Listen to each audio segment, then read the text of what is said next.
Ask unanimous consent to waive the mandatory quorum call with respect to the Orr nomination. Without objection. Thank you, Mr. President. SNAP benefits, that has been in the news and a topic of much discussion. And those benefits for over 40 million Americans lapsed over the weekend because Democrats have chosen to hold government funding hostage for political leverage, their word, at the American people's expense. In other words, they're using the American people as pawns.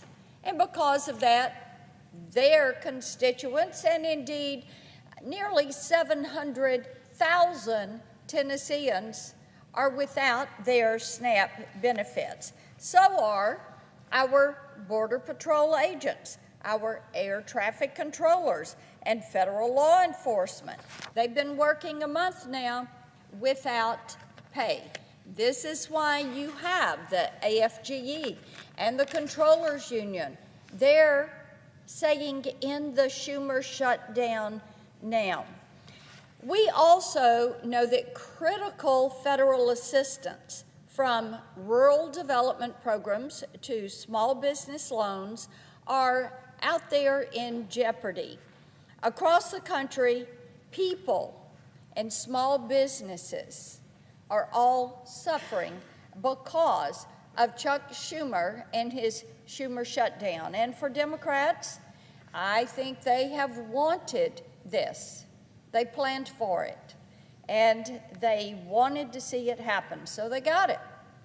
Now, over on the House side, the Democrat whip made it very clear during a recent interview, and I quote her. She said, "Shutdowns are terrible, and of course, there will be families that are going to suffer, but it is one of the few leverage times we have," end quote. So to the American people, realize that the Democrats you've elected see you as pawns and leverage and pieces that they can move around a chessboard. As the Senate Democrat leader said at the beginning of the shutdown, and I quote him, "Every day gets better for Democrats." They see this as improving their political chances. And over the last month, his party has voted more than a dozen times to keep the government shut down. And at the heart of their demands is the permanent extension of President Biden's COVID credits under Obamacare. Now, this would be a $450 billion expense to the U.S. taxpayer. Last week, I was on the floor talking about this and about how Democrats are peddling falsehoods to try to justify their Schumer shutdown. They claim that Obamacare subsidies are going to expire. Now, in reality, it is only the Biden COVID credit bonus that will expire. Now, what happened during COVID for the Obamacare subsidies? They took off the income caps, and a lot of people had $0 premiums. And if you were making over $500,000 a year, you too could get a Biden COVID credit bonus and subsidy from the Obamacare exchange.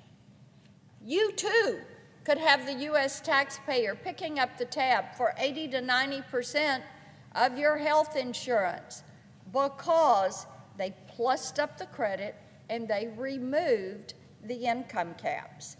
Now, the original Obamacare subsidies, which, by the way, do not expire, these are permanent, they are in law, the original subsidies continue for people who are at 100 to 400% of the federal poverty level. Now, our colleagues across the aisle claim that the Biden COVID credits are needed to keep the cost of health insurance premiums down. In reality, Obamacare is too expensive to afford without the subsidy. So what they're doing is propping up a broken system. In fact, since 2013, the Obamacare benchmark plan premium has increased by 237%, more than 3 times the rate for employer-sponsored health care plans that most Americans get through their work and from their employer. And as these premiums go up, taxpayers are on the hook to subsidize not the individual, but guess what? The insurance company. The subsidy doesn't go to the individual, it goes directly to the insurance company. Our colleagues on the other side of the aisle need to understand that their fight for government-run health care, which is really what this entire Schumer shutdown is all about, is going to fail. It's time for them to put the American people over and before far-left politics. It is time to reopen